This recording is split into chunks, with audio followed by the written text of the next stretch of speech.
everybody. Welcome back to another episode of Chasing Frets. And as you tuned in on Monday, Charlie Hunter is our guest this week, and I'm joined by my co-host Joe Gore.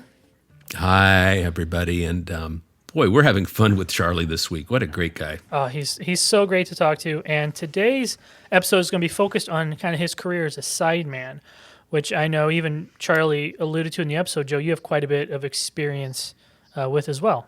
Well, it's, my stuff was, well, let me put it this way. Charlie's work as a sideman was mostly after he was established as a player. Yeah. And, artists brought him in because they wanted him, they found his thing so beautiful that they brought it in and had him do it. So for a lot of session work, maybe somebody's recommended you, or maybe somebody liked a record you played on, and, you come in and, take direction and try and find out what suits the occasion, what the artist and the producer are looking for, blah, blah, blah. But in Charlie's fortunate case, it was like, dude, your thing is beautiful. Come in and lend it to the record. And that was one thing that I was covered in another podcast I produced, was Corey Wong's podcast, was the difference between people calling you to kind of do your thing or people calling you because they need guitar on a record. You said what I was trying to say in a lot more economically. And Charlie's thoughts on that were super interesting. We also kind of veer off into the studio scene kind of at large a bit in this episode. But that to me is an important distinction. I wish there's kind of a better name for it than sideman. But also, particular interest is he played on D'Angelo's Voodoo, and often the guitar communities and hip hop communities do not overlap a great deal. Mm-mm. But Voodoo was a really important record in terms of bringing, live instruments and real-time playing, into hip-hop when it came out, aside from being just a great record. So that's kind of a piece of history. Yeah, it totally is. He even joked about the payment situation behind those sessions. He got more acclaim than money, I guess you could say. Yeah. So we hope you enjoyed this episode, and we'll get right to it. So here's our conversation with Charlie Hunter. So Charlie, in addition to all the records you've done as a leader, you've had some pretty prestigious credits on sort of pop and R&B records, and I'd be curious to hear about what some of those experiences were like. Oh, okay. Well, do you have any in particular? I was just looking at your discography. Is there any particular ones that are most memorable to you, or that people ask you about the most?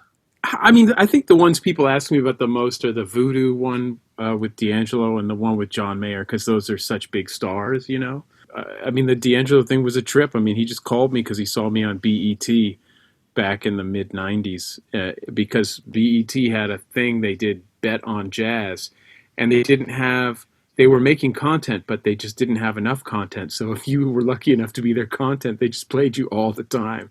So I think that he saw me late night or something, and he was intrigued, and so I went down to Electric Ladylands and played with him. It was pretty damn cool, I mean, but it was also not life-changing at the time. It was just in the middle of a tour, and I was there a couple days, and then I rejoined the tour, and I didn't hear about it for another 3 or 4 years, Well, I remember when that record came out, and it was I mean, aside from being a great record and a very beautiful record, it was a real trendsetter. It was, at that point, hip hop seemed to be transitioning towards using a lot more live instruments. And prior to that, I can't think of a more guitar intensive hip hop record. And, I mean, I guess the Roots were around, but they weren't as well known as they were today. And people weren't necessarily thinking of hip hop as a real time playing, genre. Yeah. But yeah, I think so. And I think that record was, I mean, I was so not in that world when it came out, but I think, what I notice is a lot of people who are in their 30s, it's a very important record for them, and you know how it is with your musical evolution, you hear what you hear, and it's important, to you regardless of what it is. And okay, so people ask Max Roach about, Saxophone Colossus, which is just this by Sonny Rollins, which he was on, which is kind of like one of the, heaviest records kind of in the jazz canon, so to speak. And they've, this is one of the most amazing drum records ever recorded. What can you tell us about it? Max Roach was just like, well, I don't know, we went in at noon and we left at 3. I mean, I don't know, we were doing that all the time, you know? And that's kind of I mean, it's not that extreme for me, but it definitely was like, okay, that was one thing in a very kind of busy year, you know, and I was thankful to have the work, honestly, you know. Um, I wish that I had gotten paid for it, but that's another discussion altogether. Um, When somebody calls you as a sideman, since your voice and style is so defined, how do you view your role as a sideman? Do you come in knowing that they want the Charlie Hunter thing, or are you trying to find a way separate kind of from your known identity to fit into their vision? well, I mean, I figure if they call me, they've already made their first mistake. You know what I mean? So after that, it's just like, well, I can't do too much. I mean, I'm actually a good bass player and guitar player. Like I've done quite a few recordings on those instruments and it's much easier because it's just it's ready made.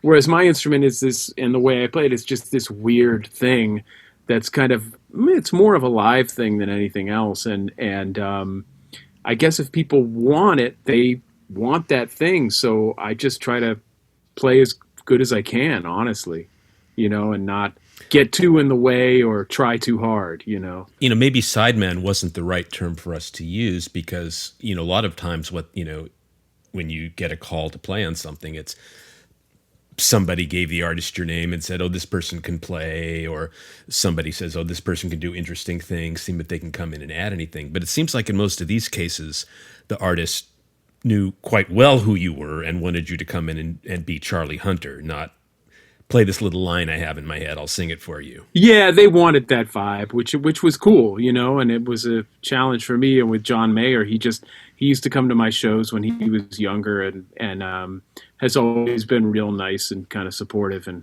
so he had me on his that record, and that was fun too. You know, I mean, it's all pretty fun. But I think you're right, Joe. I think it's just like, yeah, if you do a certain thing, people are going to want to call you for it. But, the thing, if they call somebody like Bill Frisell, I mean, that's Bill Frisell, you're going to get his vibe. But his vibe is a lot more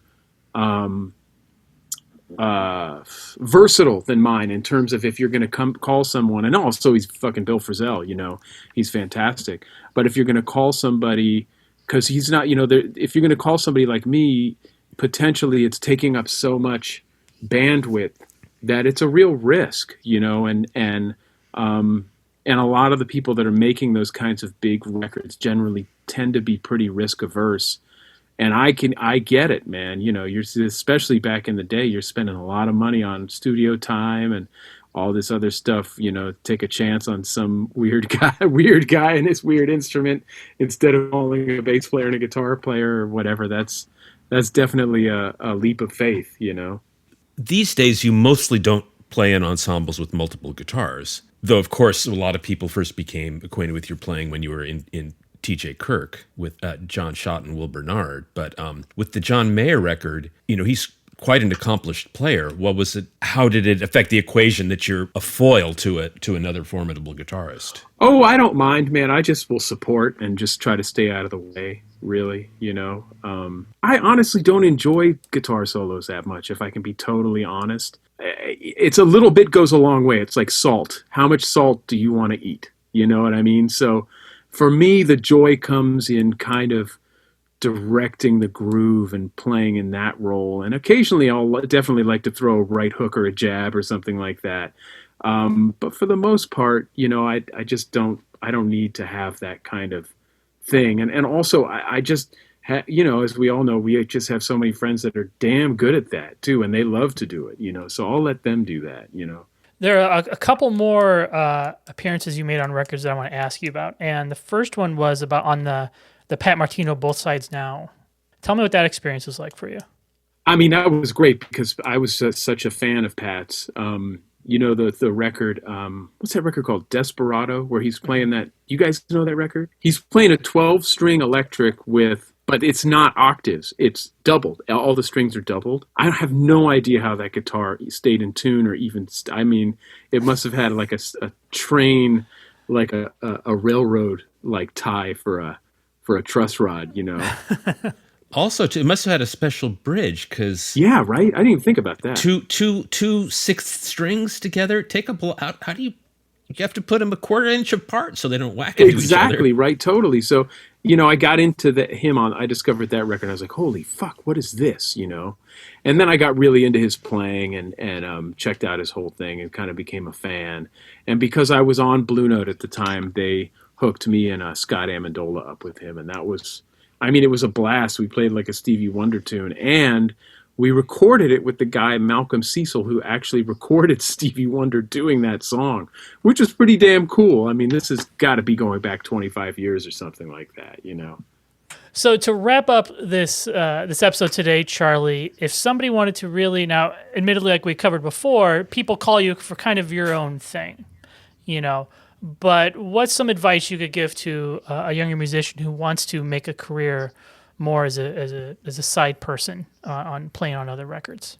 Well, that's such a hard one. It's hard to be encouraging because the landscape has changed so much. Not encouraging, that's the wrong word. It's hard to have any specific strategy because the landscape is changing so much. But what I do notice with a lot of the younger musicians I know who are successful in that universe, and by younger, I mean, people in their 30s. They're not just bass players. They're bass players that also can arrange for an orchestra on Sibelius. They're bass players that also have a complete working knowledge of Pro Tools and miking and everything else. They're bass players that can also sing. Or they're bass players like my friend Louis Cato, who can play the living shit out of a drum set, and also guitar and tuba and trombone and sing. You know what I mean? It's like this whole, I think the idea of kind of like the virtuoso session guitar player, bass player, or drummer who gets all the work, that's not, I don't think that's as much of an archetype as it once was. But I would say to just really work your ass off. And I wouldn't really know how to do that. I just know generally what I feel happens is people, Joe Gore could tell you probably better than I could because he spent a lot more time in that universe than I have, Well, what I tell people is this, session player doesn't really exist as a career anymore in the sense that it did 20 or 30 years ago. There's 2 or 3, 4 people who do make a living doing that. Mostly the people who play like the big orchestral film score sessions in Hollywood. And I guess Nashville is a special exception because Nashville is sort of a throwback to the old days where you had your first call A-list players. But that's generally not how the business works anymore. I just would second what Charlie says. It's really an era where where diversification counts, where the more skills you have, the more ability to record and produce on your own, the more ability you have to perceive the larger picture outside of your little part. It's just a different mindset, and that old kind of hot, Top Gun A-list session player. I won't name the names, but the famous players from legend. It's just not how the industry works anymore, and it's not to say a discouraging word, but it's kind of not a realistic career goal in a sense, or to get there, it can be kind of, I think, part of a career goal or one facet. Yeah. But I think the days of sitting at home and waiting for people to call you for 2 sessions a day because you're so hot. I think that hits the nail on the head. And another thing I would also say is that people are it's generally about relationships now. And like genuine relationships. If a producer really likes what you're doing and likes your vibe, then you get a relationship with that person. That's what I see happening with a lot of my friends. But also, it's not, the studio scene is like, it's your bedroom in your house now. It's not going down to Avatar and spending the day there working on like a Pat Benatar record. That doesn't exist so much anymore. And I know that Joe and I both know, and I'm sure Jason, you know as well, all the top people that do this, and you'll hear them talking about how little work there is these days. I hear a lot. I literally do know people who were, commanding triple scale, 20 years ago, who were playing $50 demos today. Yeah. Mm-hmm. And it's a hell Not of a thing. Not that that's a bad thing, but you need a different view. Yeah. I mean, it's the music hustle. It's a hell of a hustle. There's so many different things you can do as a musician, and I think you just have to go into it training the living shit out of yourself, playing with people better than you, and trying to figure out what your genuine thing is that is really something you have an affinity for and that you're good at and that you really love, so that it's already hard enough to do this thing. You have to love it and you have to feel a real calling for it. So, I mean, a lot of people I know who were these insane jazz musicians in their early 20s that were just playing circles around me, they don't do that anymore. Yeah, so you have someone who play in a rock band now, or they're doing music for a play, or they're playing on Broadway. I mean, you just have to be ready for it to just take so many different shapes, and you really never know what's coming down the pike. And that's the best thing about it, and the worst thing about it. Well, thank you so much, Charlie, for joining us today. Thank you. We're going to be back one more time this week with Charlie. So stick around, and we'll see you guys on Friday.